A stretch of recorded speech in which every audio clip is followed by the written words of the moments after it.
Good evening, everyone, and welcome to the Brian Crombie Radio Hour on Saga 960. So, one of the big issues that came out of Premier Ford's most recent announcement is highways and transit, and highways 413 that is going to be a new bypass supposedly for Toronto, and something called the Bradford bypass that's going to join up the 400 and the 404.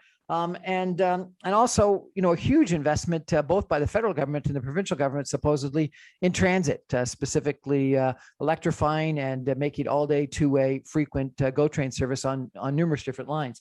And to members of the Mississauga community, probably of most interest is this idea of doing the Milton Mississauga line, all-day two-way frequent GO train service. So I thought I'd reach out to Matti Siemiatycki, who is the associate professor in geography and planning and head of the city's development project at the University of Toronto. He's an associate professor in the Department of Geography and Planning and Canadian Research Chair in Infrastructure Planning and Finance.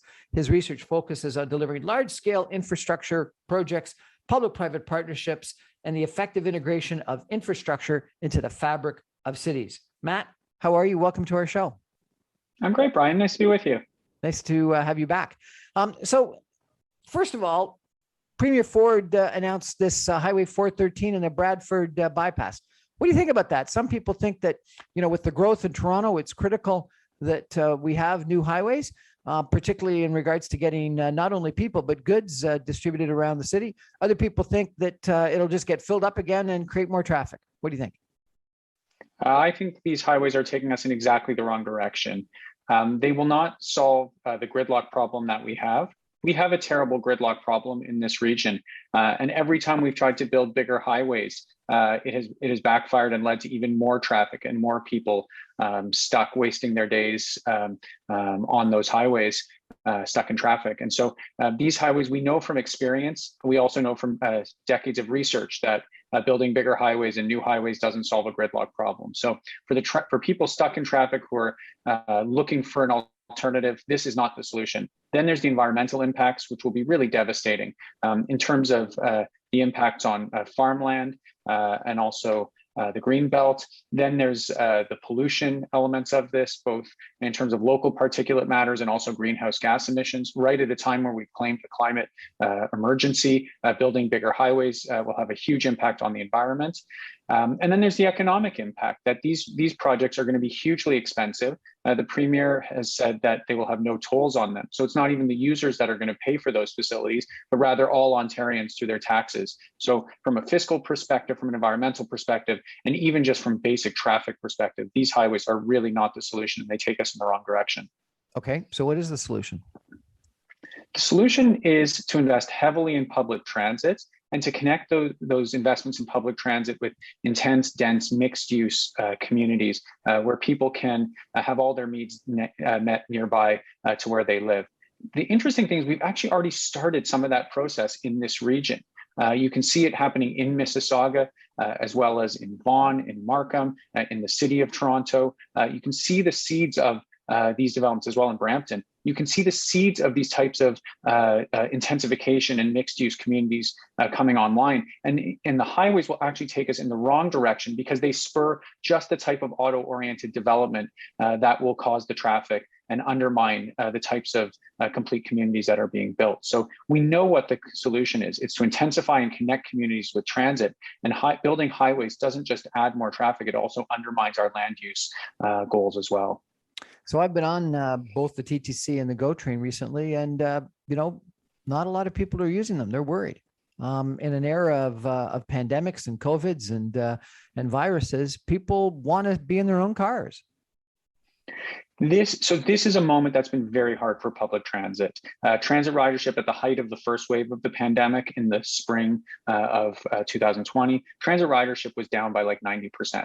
And it inched back up. And transit, even though ridership was way down, it was still a lifeline for people who needed to get to their jobs and people who needed to get to appointments. So transit was critical. And what we've seen coming out of the pandemic is that transit has been slow to recover, just like our cities and our office spaces have been somewhat slow to recover. And so, and then there's the issue of people being in tight quarters with others. But I think that will change over time. And the investments we're making today are not investments for 1 year or 5 years or 10 years. They're investments for centuries. You invest in transit for the real long term. And what we're seeing now is we're building communities out now. We're setting the foundations for what's going to happen for generations. And I think we will move through this period. And ultimately, I think transit will be at the core of those complete communities in a vibrant city.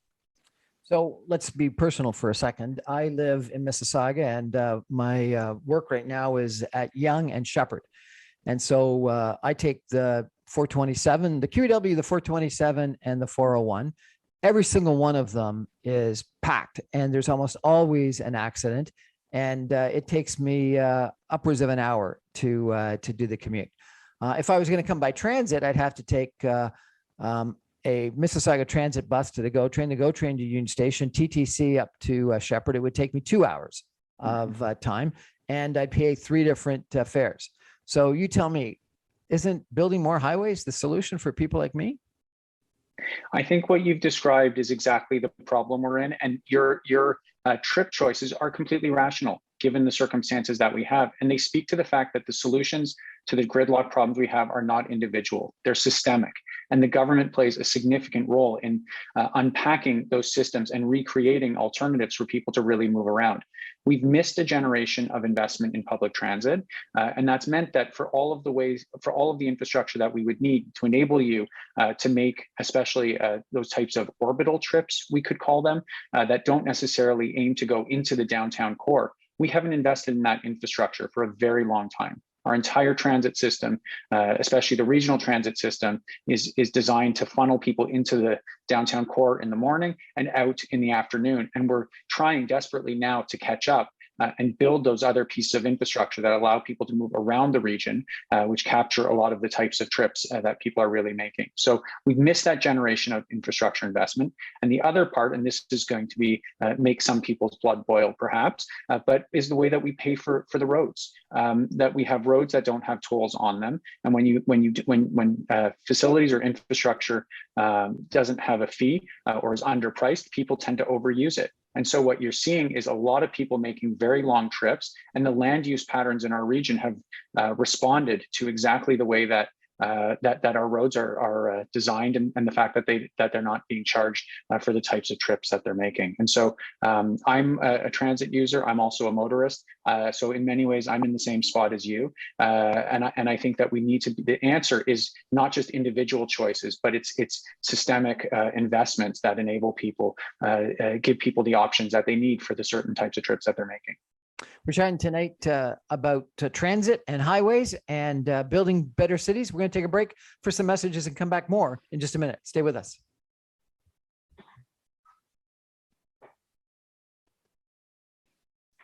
Welcome back to the Brian Crombie Radio Hour on Saga 960. We're chatting with Professor Matti Siemiatycki of the Department of Geography and Planning. He's also the interim director at the School of Cities at the University of Toronto. He's a very bright gentleman. I went through his list of academic articles, and if we get a chance to talk about some of them, it's going to be interesting. A lot on public-private partnerships, and the amount of articles that you've been quoted in the last little while is quite extensive on a whole range of different issues. Maybe Matt, Professor, I guess I should call you. I could ask you about this comment you made about the solution is dense intensification of transit-oriented places. Is that possible? You know, we've had a whole bunch of comments about NIMBYism, that different neighborhoods won't allow the types of developments that you're talking about to be built. I remember you made a presentation at one point in time to Transit Alliance that talked about one of the problems is the governance of our cities, where local councillors almost run their places, and this may not have been your word, but I've heard other people described as fiefdoms, where local councillors have almost a veto power over developments. And I've seen numerous different developments that have been proposed that would be exactly what you've described, dense and intensified, be cut back by a factor of a third or a half by the City of Toronto Planning Department, and or more importantly, the councillors. And from a transit standpoint, you've already mentioned that we had a generation that we didn't invest in transit. We've been promised electrification. We've been promised all-day two-way go service for a long period of time. This Eglinton LRT seems to have taken forever to build. So how are we ever going to get what you've described as dense, intensified, transit-oriented development? Well, it's already started. I mean, it's already started, and it started in places that historically have been built around the car, and now are trying to retrofit and interweave more intense, dense communities into them. We see it in Mississauga around Square One. We see it in Brampton at Brampton Uptown. We see it at Vaughan at the Metropolitan Center. We're seeing it in Richmond Hill. We're seeing it in Markham. We're seeing it all across the region, that municipalities realize that at the large intersections, there are opportunities to really intensify. The places where it has been much harder to intensify this region is in the areas that are considered quote unquote stable neighborhoods, areas that where there are single family homes and where it's much harder than the politics are much more difficult to integrate people and to intensify those types of neighborhoods, because you get a lot more pushback, you get a lot more NIMBYism. And that's really where the struggle has been. We have a region that's designed and can be kind of considered tall and sprawl.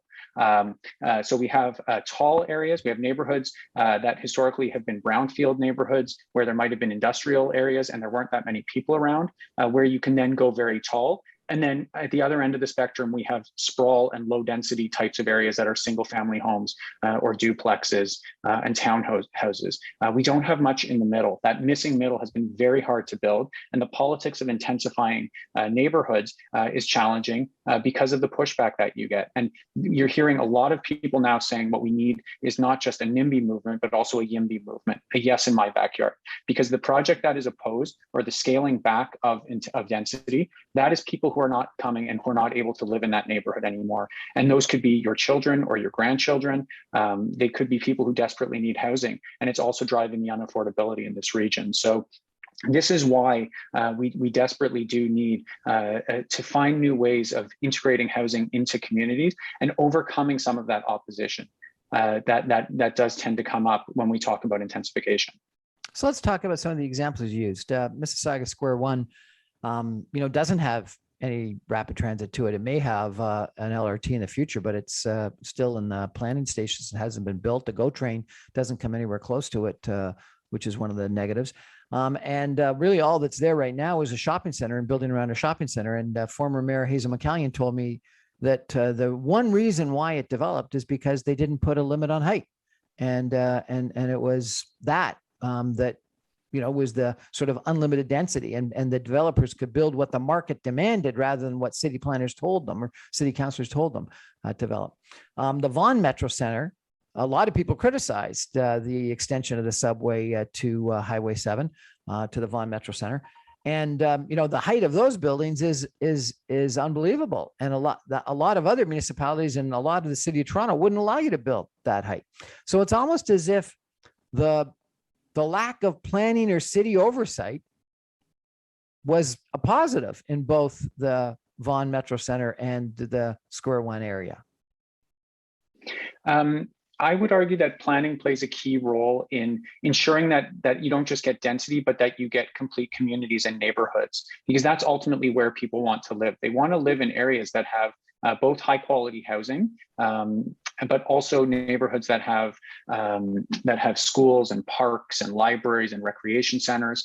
And this is the approach to city building that does require the public sector and government's role in creating the strategies and a long-term vision and working with the private sector to deliver the housing and the buildings around those units, setting the foundations and frameworks, ensuring that as rezoning happens and the financial uplift from that rezoning takes place, that revenue is shared, and that the government and the public receives some of that and is able to invest that into the public infrastructure that makes for great communities and enables the developers to also do quite well because these are desirable places to live. So it's actually the absence of planning has been very challenging in this region. And what we need is sensible planning to remove some of the regulations also that are counterproductive incentive, like minimum parking spaces.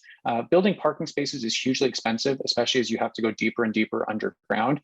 We still have places that have minimum parking requirements in place that make it very difficult and expensive to build. So those are instances where planning actually might be getting in the way of good development, and we can go much further and do much better by leveraging good planning, making sure that the rules don't create perverse incentives, but rather encourage the developers to build in built forms and the types of units that people need, and to have the types of government and public services as well as retail and other services, so people can have all their needs met nearby. Let's talk about parking just for a second. I believe in the market, and if people really wanted more parking spots, they would pay an amount for that parking spot to justify to developers to build those parking spots. And by demanding that developers build more parking spots than maybe the market demands, you're actually making you're oversupplying parking lots, and then no one else in the market is financially justified in building parking for those people. So, why is it that government feels it has to tell developers what to build when the market should be telling the developers what to build? So in some instances, there are very good reasons for government policy. For example, on the types of buildings, or in some cases, what types of uses can go next to each other, so that you're really not having noxious uses right beside where people are living or where schools are. But when it comes to things like parking, we have protected parking so vigorously through our zoning laws to ensure that there's spaces, and in fact, it's oversupplying what's needed. And when you talk to many developers, they say they would actually rather provide less parking because they feel that their residents could either go down to one car per unit, or in some instances, no cars per unit, and the reductions would save everyone in the building money. So I think in some instances, we actually want to remove those regulations that have been created perverse incentives. And then the other one is the single family zoning. We have parts of the region where you can't do any intensification because the zoning says you can only have single family homes. That's also problematic because the market might call for some degree of intensification.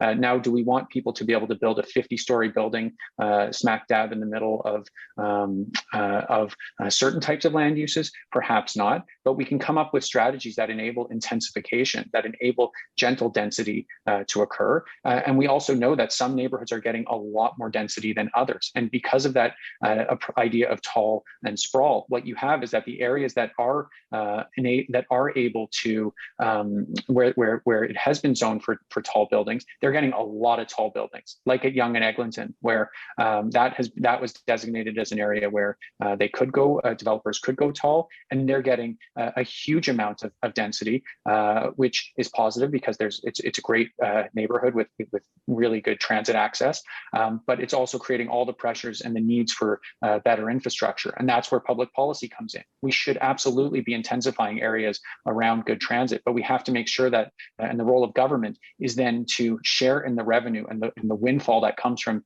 the uplift and the investment in transit, and reinvest that in the public infrastructure, like the schools, like the libraries, the community centers, the recreation spaces, the parks, to make sure that those remain great places to live. So Jennifer Keesmaat, the former chief city planner for the city of Toronto, came to one of the Transit Alliance presentations that we had, and she said that, as you mentioned, most of Yonge Street, and actually it's not actually all of Yonge Street, but it's Yonge Street at the subway stations is intensifying. But she said Bloor Street in Danforth should look like that, and it doesn't. And she said that was a major problem caused by city zoning. That didn't allow the intensification, and we built this great subway system across Bloor Danforth, and it doesn't happen. And she said that one of the best examples of what could and should happen when you don't have that NIMBYism is the Humber Bay Shores area that was a whole bunch of strip motels and an old factory that's turned into an incredible dense height intensive urban environment, so much so that they're actually thinking about building a GO train station there now. So how do we get intensification along Bloor and Danforth and along Eglinton once the crosstown's built? What does government have to do to make that happen? So this is a question that's near and dear to my heart as someone who lives along the Bloor Danforth line, along Danforth in Riverdale, and I'm all too familiar with, in some cases, 1 and mostly 2 and 3-story buildings along Danforth with the best public transit in the city and some of the best public transit perhaps in the entire country running right underneath it with the Bloor Danforth subway line. That needs to be intensified and along that strip because of the transit access that's provided by the subway and because of its centrality and closeness to the downtown core. I think of my children and where they'll live, and I think that the chances of them in the future buying into this neighborhood has escalated in prices even since when we bought, which wasn't that long ago, is now almost out of reach for many people. And for our children, I mean, investing in intensified housing and different types of housing options in this area is actually an investment in our children and our grandchildren because they'll actually have somewhere to live and they can live close. They can choose if they want to live close to where we are. Some of this now is about zoning and opening up new density, and there are some plans in this area in Riverdale for taller buildings, including one on a previous on a current Loblaws site along Broadview, but also right along the whole strip. There's now a current planning process going on to talk about how much intensification should take place and what built form should be there. And at all of these type of meetings and in all of these forums, there's views on all sides, and you hear a lot of people saying, "I don't want intensification in this area. It will change the character. It will alter the view of the streets, which is both heritage and which has heritage value and also fits with how it's always been." And I think now is a moment where for people who think that change is needed, I mean, this is the time for that YIMBY movement to say yes in my backyard, because the intensification is really an investment in affordability, an investment in where our kids are going to live and where our grandkids are going to live. Let's come back to the highways. I understand something like the population of the size of Montreal is moving to the Greater Toronto Area in the next 10 years, I've been told. And a lot of them are going to be moving into the suburbs. Some of them will be able to move into the condos that somehow get developed that you've talked about near transit nodes. But a lot of them will be moving into Mississauga, Brampton, and Richmond Hill, and Markham, and Durham, et cetera. Given that kind of dramatic, some people are thinking that the GTA could double in size. Joe Barrage of Urban Strategies was telling me that Toronto in the CMA defined the way that the United States defines CMAs, which is continuous urban environments, could be the second or third largest CMA in all of North America in 10 or 15 years, outpacing every other city in North America other than New York and Los Angeles. With that kind of development, don't you really think we need 413 and the Bradford bypass, and frankly, need 413 to go the whole way around and merge up on the east side with the 401? I would say quite the opposite. First of all, the growth that we're getting and is expected is fantastic for this region. This region has benefited so much from new people coming and the new ideas, the vitality and creativity and culture that comes from all of these new people coming. So growth and population has been fantastic for this region. The challenge is that as more people come, if all of them are housed and live in the same types of built form that the majority of this region live in currently, which is suburban, generally low density, mostly single family types of neighborhoods, we will be strangled by congestion and we will be surrounded by pollution, and we won't be able to meet any of our climate goals. And so we have to do things differently. We have to think differently about what growth means. We have to think about what livable intensification means and how you build livable communities so that you can build more intensively. If and when 1 million or 2 million additional people come, if we just keep building outwards and then keep building highways, those highways will be full, and the ones that are currently in place will be even more crowded.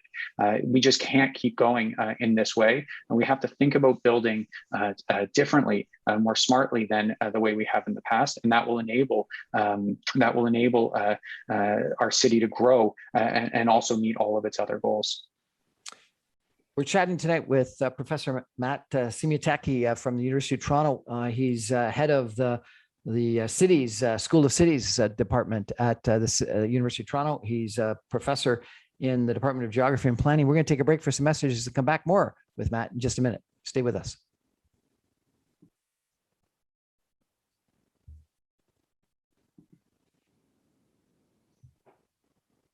Welcome back to the Brian Crombie Radio Hour. I'm having a fascinating time chatting with Professor Matti Siemiatycki, who is in the Department of Geography. I thought he was at the School of Cities. He no longer is, but he did a great job there. And I'm pleased to say that he came and spoke to Transit Alliance at one point in time and did a very impactful presentation. And Professor, I'm just reviewing a bunch of the things that you've been quoted on in the news, and it's unbelievable how many people want to hear what you've got to say. So you must have a profound point of view on a lot of topics. One of the things was about, most recently, it was about this high-speed rail or high-frequency rail.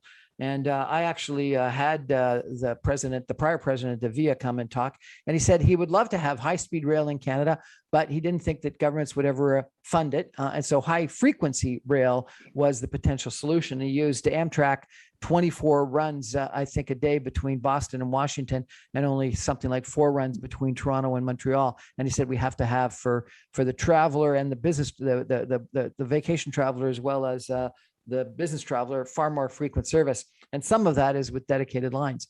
But, when he spoke, the vast majority of people, they were thinking about speed, and they wanted to get from Toronto to Montreal within an hour. So tell me, what do you think about the current proposal for high frequency rail, and what is the right solution? So I have a bit of a complicated view on this project. So bear with me here, which is, I think first and foremost, we need to be investing in public transit in our cities. Our cities are where the vast majority of people live, and it's where the vast majority of the trips are made. I mean, to put it in context, Via Rail in its busiest corridor between Toronto, Montreal, and Ottawa, they carry maybe 50,000 passengers per week, or maybe a bit more than that. I have to check the numbers. But by contrast, we have routes in our cities that are carrying way more people than that, just every day or every few days. So the majority of our infrastructure investments needs to be going into cities. And for the longest time, we underinvested in infrastructure in our cities. Now, what we're seeing more recently is that the federal government, as well as our provincial governments and our municipalities, have all come to the table since the onset of the pandemic with huge investments in public transit, both to keep them up and running with their operations, but also in terms of their capital investments. And so now that the money is there for urban public transit, and that's not just a Toronto story, by the way, this is a national story that our governments are continuing to invest heavily in major transit projects in our cities. I think it is reasonable to start examining our intercity travel and how our system like VIA works. And in this case, I think high frequency rail is likely our best bet right now. I think high speed rail is so complicated in this corridor precisely because the tracks and the corridor is not owned by VIA. It's actually owned by many of the freight rail companies. And so the complexity of doing true high speed rail, and the cost of doing high speed rail is so high that I think some type of alternative to make that trip, the service is now depreciating with VIA, and the frequency and reliability is what I mean by the service depreciating, that really some type of alternative has to be found. And so I think as long as money is going into our cities, it is appropriate to examine and analyze whether we do some type of alternative like high frequency rail. Okay, so it sounds like high-speed rail is not something that you're a big supporter of.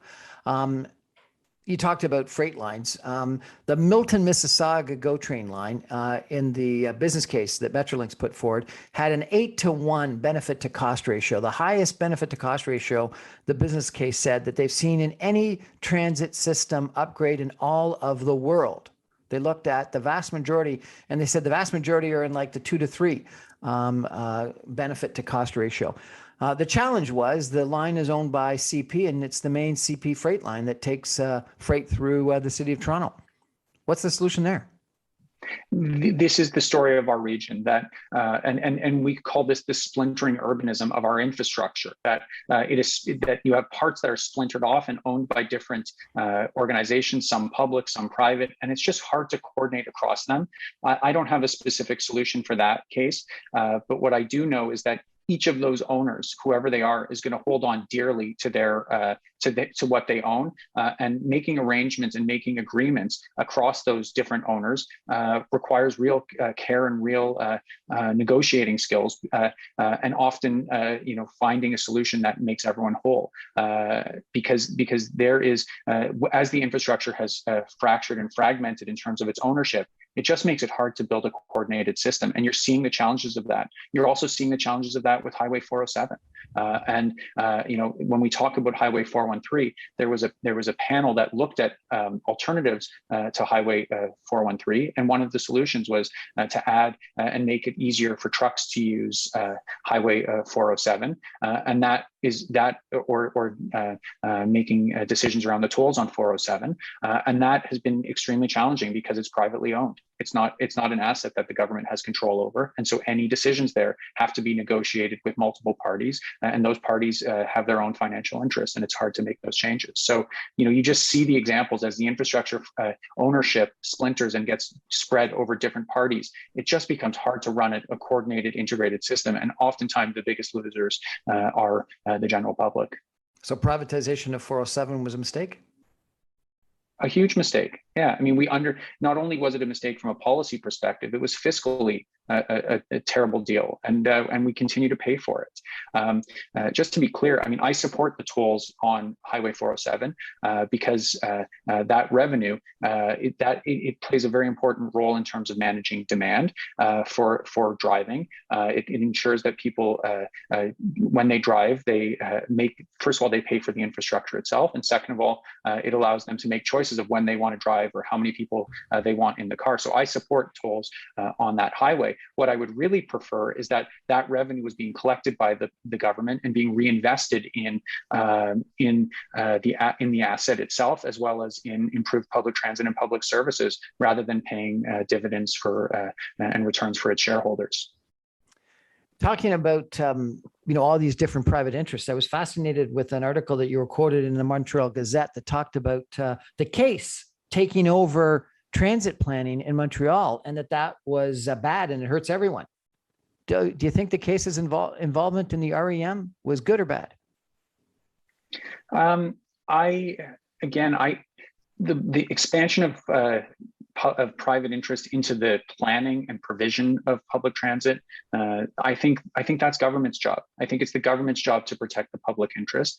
I mean, imagine if by contrast the transit agency was taking over the province's investment arm. Like, would you want the transit agency being the investor for the province? Of course not. You would say like, why? What do they know about investing in investing? Long-term investing, and by comparison, similarly, I think the case's job really is as an investor, and perhaps they have a great record at that. But moving into planning public transit is really not the role there is really much more about integrating across different organizations and protecting the public interest, and that first and foremost requires democratic oversight, and that is the role of our, in my view, the role of our governments and the agencies that they empower. There was another article that you were quoted in that said that there's a monumental job that we have to add over 1 million new homes over the next decade to keep up with population growth in the Greater Toronto Area, and that right now we're building around 70,000 units of all different types a year, and that's got to increase to 100,000 to accommodate the almost 2.5 million people that are expected to come in here, which is the comment about population the size of Montreal. How can we possibly increase our construction of homes by like 30-40%? What a monumental task, hey? And I think it's all through the system. We need to create government processes and regulations that enable housing to be built more quickly. We need to bring down the cost of the actual construction. Construction costs are going up. We need to bring new classes of investors in where it makes sense. We also need the role of government to come back to the table, especially around affordable housing and housing for people with low incomes and people who are the most marginalized. So this is an all hands on deck type of situation to really unlock a huge amount of housing that's needed at a moment where it's becoming more unaffordable and lots more people are coming. We need all of the systems to work together. We need the planning and zoning systems to be able to be much more seamless, to be able to allow housing to get built faster. We also need to address this issue of NIMBYism and how we make decisions around how our neighborhoods should change. This is really actually about community change and transformation, and these are hard conversations. And what we need is the spaces that enable them to happen, so that when the time comes, we can build much more quickly, because that time is now. At the same time as we need to build a lot more, we have a crisis of affordability for the houses that are being built. And some suggest that that's because we aren't building enough. And so therefore demand is far outstripping supply. And as you probably remember, it was one of the questions asked during the federal leaders debate. Jagmeet Singh, the leader of the NDP, I think answered the question really with the problem with some of the people that are young, desperately want more affordable housing, but some of the people that are older don't, because that's their net worth. How do we solve this? And at the same time as you got that challenge, you've got inclusionary zoning being presented by the City of Toronto, which is an attempt by them to have 10% or so of all of the new condos being built in transit-oriented developments to be affordable housing. And a lot of the developers are saying that's just going to make the rest of the housing less affordable because they're going to pass on the cost of that inclusionary zoning to everyone else. What do you do? This is such a thicket of competing interests, of diverging challenges. I mean, this is really a challenging space and a difficult space that we're in. There are intergenerational tensions here. Between people wanting to get into the property market and people who are already in where housing is their nest egg. There's also no secret golden goose. I mean, if you are adding new aspects to housing, that has to be paid for by someone. The developers have a return expectation that they have when they build that accounts for their profit, also risk in housing, and so they will add costs in many instances when there are new rules and regulations. So all of this then does start to get us thinking, like, how do you unlock this? I think part of it is in leveraging the power of intensification. Part of this is in leveraging the power of mixing of uses together in buildings and in communities, and mixing tenures, mixing unit sizes, mixing even who's in those buildings. I mean, we have some remarkable examples where you'll have nonprofit housing in the same building with for-profit market housing. We have buildings. There's a building in the east end of Toronto, which is a condo building that has a shelter for women and families built into the same structure in a form of collaboration that the City of Toronto is also involved in. So there are all sorts of ways that we can start to leverage the growth that's happening here and reinvest some of the revenue and the profit that comes from intensification, and reinvest that profit into public use facilities. And I think we need to be getting a lot more assertive about leveraging growth for the public interest. That is really what we're at. The city is going to grow. We cannot freeze it in time, and we cannot freeze the types of the neighborhoods, the neighborhoods of single families. We can't freeze those anymore and just say they are off limits. But what we have to be doing is reinvesting the profits of that growth into the public facilities that ensure that everyone is able to benefit, and that there really are great facilities for people. So are you supportive of this City of Toronto inclusionary zoning regulation that's been passed recently? Yeah, as a principal, yeah, I am. I support the idea that every building over a certain size should be providing something back to the city and something back to the community. Those affordable housing units are where our kids and our grandkids are potentially going to be living, or people who have been, who are struggling. And so I think we definitely need that. I know people are saying that it's not enough. And I know that regulation is also going to be reevaluated. I hope what happens is over time, it shows that it works, and we can even start to have more affordable housing built into units. I would also like to see, if the 10% is the base, and I know it's going to go up over time, but if 10% is the base, can we use some of the other tools in the planning toolbox to increase the amount of affordable housing in those units? For example, can we offer accelerated permitting times if more housing is provided? Can we negotiate for additional density in exchange for more affordable housing in the units, in the buildings that want to go that way? I mean, I think this is the type of, I think we need a floor, and I think the inclusionary zoning rule provides that floor, but I think we should be trying to go a whole lot further to make sure that our communities, that we do get growth, but that communities still have that degree of affordability and inclusivity, so you get development without displacement. I think some of those ideas make a lot of sense. The City of Toronto's own consultants report presented to the Planning Commission, I think, suggested that almost every city in North America that's passed inclusionary zoning but one compensated the developers by increased density or faster approval or something. So they effectively, they incentivized. But in Toronto, there's no incentive for the developers. It's just a regulation. They have to provide it. And that's why, some people think that the developers aren't going to, the City of Toronto effectively says that developers are going to make less money, or landowners are going to, be willing to sell their land for less money. And most people think, no, that's not the case. And so what's going to end up happening is they're just going to jack up the prices of the 90% of the rest of the units.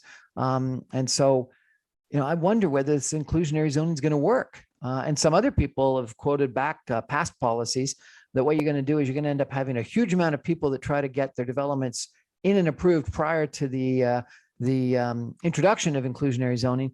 And then people won't build, or they'll slow down their building for a while. And the inclusionary zoning doesn't apply outside of Toronto. So you're going to just get a whole bunch of people that are going to go to Vaughan or Mississauga or Brampton to build, rather than in the City of Toronto, where they're going to be, by definition from the government, allowed to make less money.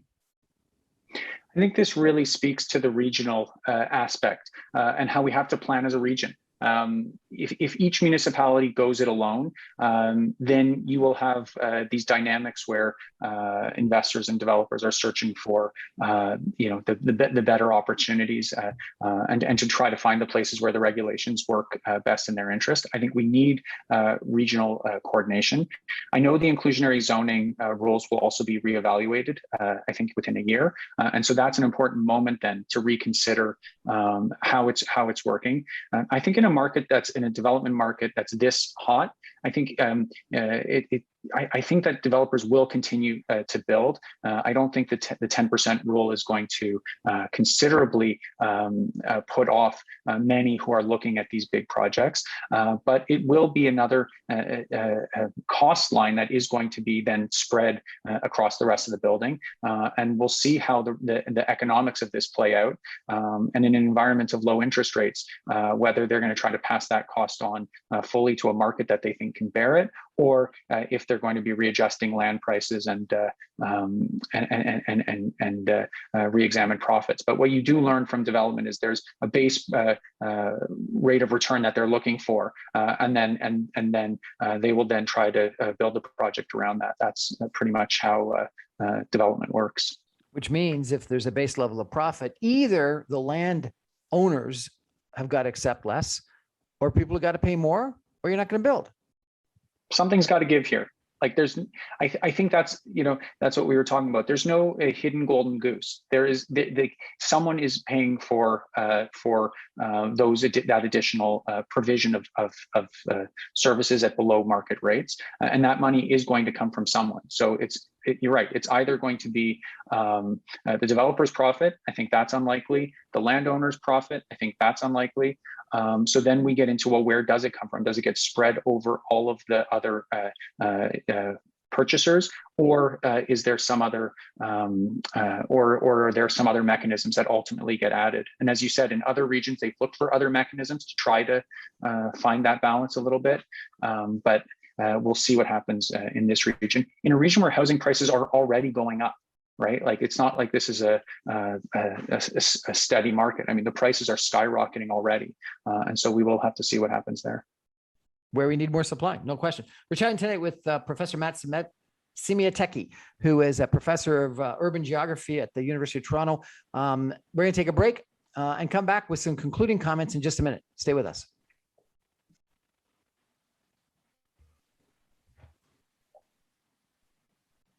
Welcome back to the Brian Crombie Radio Hour on Second and 60. We're chatting tonight with Professor Matti Siemiatycki, who is with the University of Toronto Department of Geography, urban geography, is it? It is, yeah.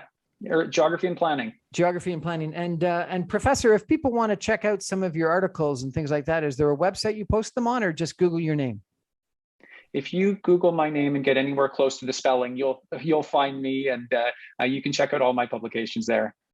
You know, you talk a lot about public-private partnerships. Are they good? The short answer is it depends. There are some relationships where they work.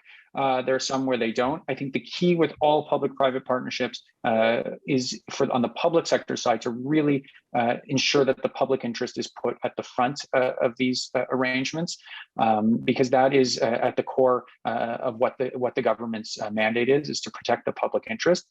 Public-private partnerships are not a panacea. They can deliver success. We've seen them in cases like some of these mixed-use buildings, where, for example, you see a school built with condominium towers up above, or the redevelopment of Maple Leaf Gardens, which has a university's athletic center in it, alongside a grocery store, or the homeless shelter and the condo that I mentioned before. Those are just three examples, but there are many more, where that type of public-private relationship has really worked out well. There are others which are designed to transfer risk and get big projects built and be paid for performance, where it just really hasn't lived up to the expectations, and the government ends up ultimately paying much more, and the public tends to lose out in those cases. So it really depends on why you go into it in the first place, and then how it's structured to make sure that it ends up being successful.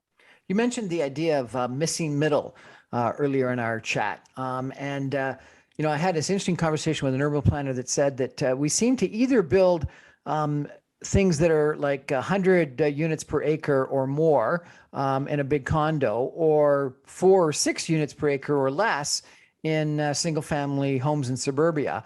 And yet you live in Riverdale. I used to live in Blue Village. Riverdale, Blue Village, Kitsilano, the beaches, etc., are 20 to 40 units per acre.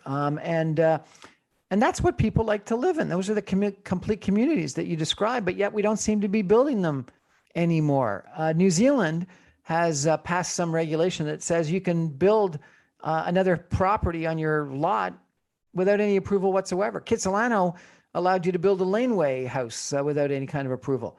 What do we need to do to build these missing middle developments?